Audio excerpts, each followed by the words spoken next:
Olá, bem-vindo ao canal Renda Real. Imagina, independente dos rendimentos do seu trabalho, ter sempre renda passiva caindo diretamente na sua conta e, de preferência, todo mês. Quem não gostaria? E ter na palma da mão as possibilidades de escolha das melhores estratégias e os melhores rendimentos. Tudo depende de começar. Eu estou falando de investimento com disciplina e dedicação.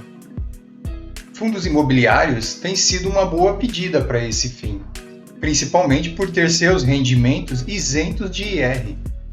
E nesse vídeo em especial, eu quero mostrar quanto rende R$ 10.000 investidos em um FII já bem conhecido, que é o Maxi Renda, e muito conhecido na Bolsa de Valores, na B3, pelo código MXRF11. Esse FII ele é muito acessível, valor de cota em torno de R$ 10. E eu quero demonstrar quais as alternativas a depender de uma melhor renda. Renda essa dos dividendos, e se também eu reinvestir esses dividendos, e além disso, e se eu aportar de uma forma frequente, como isso muda os valores da minha renda? Bem, eu preciso frisar mais uma vez, não é nenhuma recomendação de compra ou venda desse ativo. É simplesmente um estudo para enxergarmos as possibilidades e as alternativas de investimento em FIIs ao longo do tempo. Também não posso deixar de fazer uma breve apresentação do MXRF11. Ele está no setor híbrido, predominantemente papéis. É um fundo antigo, ele inicia suas atividades no mês 4 de 2012. Aqui eu ressalto a liquidez média diária desse fundo, são mais de 5,8 milhões de negociações. Nesse gráfico a gente pode ver a crescente dessa liquidez. E aqui vale ressaltar que foi em maio de 2017, esse fundo ele fez um desdobramento de 1 para 10. Ou seja, quem tinha uma cota, vamos supor em torno de R$ 100, passou a ter 10 cotas de R$ 10. Com isso, a liquidez e a movimentação dentro desse fundo cresceu de uma forma exponencial. Com isso, hoje o número de cotistas chega a quase 469 mil. E a gente percebe a ascensão do número de cotistas nesse gráfico. E atualmente o patrimônio líquido desse fundo, mais de 2,2 bilhões de reais. E vimos aqui a crescente desse patrimônio. Eu dividindo os 2,2 bilhões de patrimônio líquido pelo total de número de cotas, eu tenho então o valor patrimonial por cota, que hoje se encontra em R$ 10,02. Como a cotação, no momento que eu gravo esse vídeo, está R$ 9,86, normalmente o mercado tem um indicador que é o P sobre VP. Eu pego o preço atual e divido pelo valor patrimonial por cota. Nesse caso, me dá 0,98. Eu considero, para um fundo imobiliário, um valor menor que 1 passa a ser um valor acessível, ou seja, entra no meu radar. Principalmente porque o dividend yield dos últimos 12 meses, com base nessa cotação, 9,86, porque é sempre na última cotação, 9,41%. Isso em reais, dos últimos 12 meses, ele pagou por cota 93 centavos. Com isso, temos aqui um breve histórico de 5 anos e uma média, de certa forma, constante de pagamentos de dividendos, em torno de 7 a 8 centavos por cota por mês. Eu desenvolvi essa planilha com o objetivo de fazer um comparativo de duas estratégias.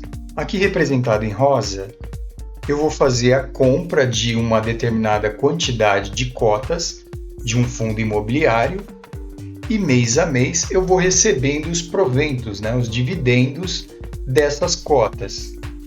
e vou acumular por um ano esses proventos. Essa é a estratégia do aporte único. A outra estratégia, representado aqui em cor laranja, também uma compra de uma quantidade de cotas de um fundo imobiliário, seria o aporte inicial. Mês a mês, referente a essas cotas, eu vou receber os proventos e vou reinvestir esses proventos, comprando novas cotas. É o chamado efeito dos juros compostos. Essa estratégia é o aporte inicial mais reinvestimento de proventos. Então, o meu primeiro aporte vai ser no valor de R$10.000. Há um ano atrás, em relação à data de hoje, a cotação do MXRF11 se encontrava em 10,27. Nessa ocasião, eu consegui comprar 973 cotas e me sobrou um pequeno saldo de R$ 7,29, porque é um valor menor que uma cota.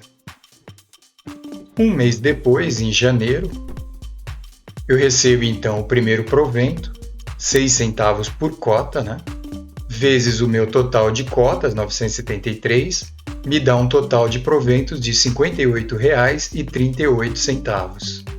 Na estratégia laranja, eu vou reinvestir esse provento. Então, junto com o meu saldo de R$ 7,29, eu compro 6 cotas. Agora, esse mês, então, eu tenho um total de 979 cotas. Observem que os valores está sendo replicado na outra estratégia rosa, de aporte único. Assim eu economizo tempo com digitação. No mês 3, o MXRF pagou 8 centavos e eu consigo comprar mais 7 cotas. No mês 4, 8 centavos. Na estratégia rosa, eu não compro cotas com os dividendos. Na coluna saldo me dá o total de proventos até o momento. No mês 6, 7 centavos. No mês 7, mais 7 centavos. E observem que a compra de novas cotas, sempre utilizando a cotação daquele dia. Mês 8, mais 7 centavos. Nesse mês, compra de mais 7 cotas. Mês 9, mais 8 centavos. E compra de mais 8 cotas. Mês 10, mais 8 centavos de provento. O total de proventos recebido por mês na estratégia laranja é maior do que na estratégia rosa, devido à quantidade de cotas, que vem aumentando mês a mês. Mês 11, 9 centavos por cota e compra de mais 9 cotas. E finalmente, mês 12, um ano depois, mais o pagamento de 8 centavos.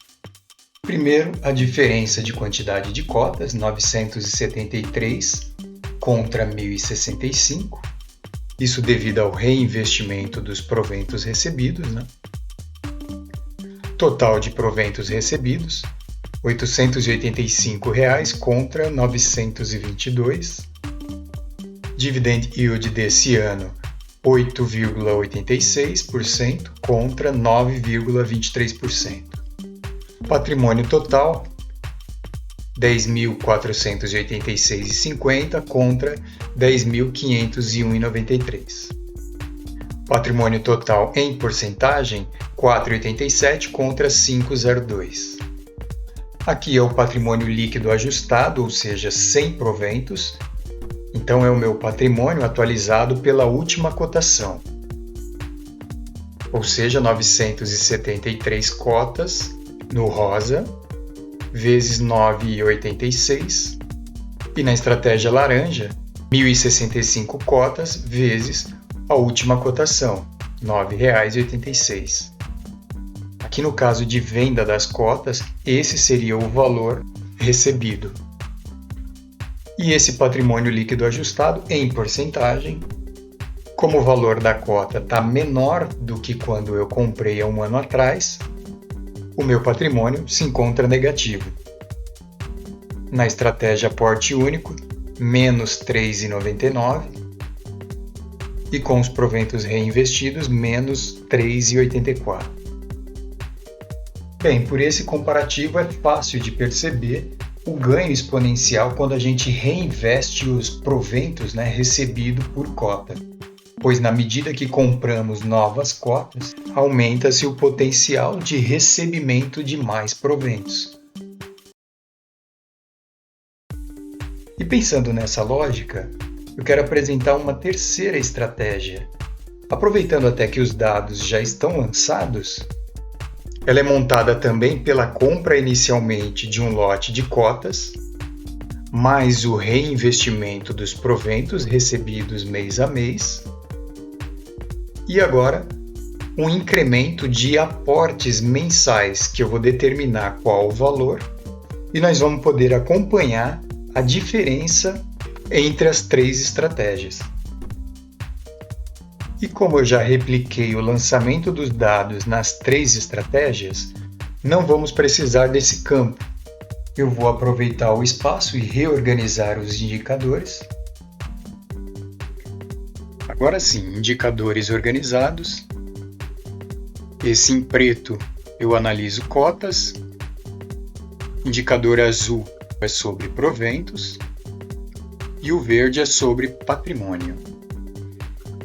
A primeira simulação eu vou colocar R$50 de aportes mensais. Em quantidade de cotas houve uma pequena alteração. Eu incluí preço médio de aquisição. A estratégia azul, que é com aportes mensais, ficou um pouco melhor, Quanto menor, melhor. O total de proventos por ano também já deu uma pequena diferença. Patrimônio líquido sem proventos, ele deu uma diferença também. Em porcentagem, apesar de todos estarem negativo, é o melhor resultado. Digamos, é o menos negativo, Eu incluí imposto de renda no caso de venda do patrimônio. Se eu resolver vender todas as cotas, nesse caso, como está dando negativo, eu não tenho imposto a ser pago. Agora eu vou aumentar o aporte mensal para R$300. A quantidade de cotas aumentam para 1.436. Preço médio 10,22. Total de proventos 1.078. Patrimônio líquido 14.158. O último provento recebido por mês R$111. Você vê que conforme eu aumento o aporte mensal, potencializa devido à compra de mais cotas. E mais uma simulação, agora com R$800. A quantidade de cota aumenta significativamente, praticamente dobra, 2.056 cotas, ao longo de um ano, com aporte de R$800. Preço médio de aquisição cai mais um pouco para 10,18. O total de proventos, 1.339. Patrimônio líquido passa para 20.272. E o último provento recebido por mês, 156,72. Ele dá uma boa deslocada das outras duas estratégias. Bom, pessoal, é basicamente um comparativo de três maneiras de fazer investimento em um fundo imobiliário. Eu peguei o MXRF11 como exemplo, não é nenhuma indicação de investimento nesse fundo imobiliário, mas você percebe que conforme você reinveste os proventos ou ainda você faz aportes mensais e, dependendo do valor, potencializa a compra de novas cotas, favorecendo e muito o recebimento de mais proventos. Isso foi só uma simulação por um período curto de um ano. Imagina se por um período longo de 3, de 5 ou mais anos. Agradeço muito a atenção até aqui. Muito obrigado. Um abraço e até o próximo vídeo.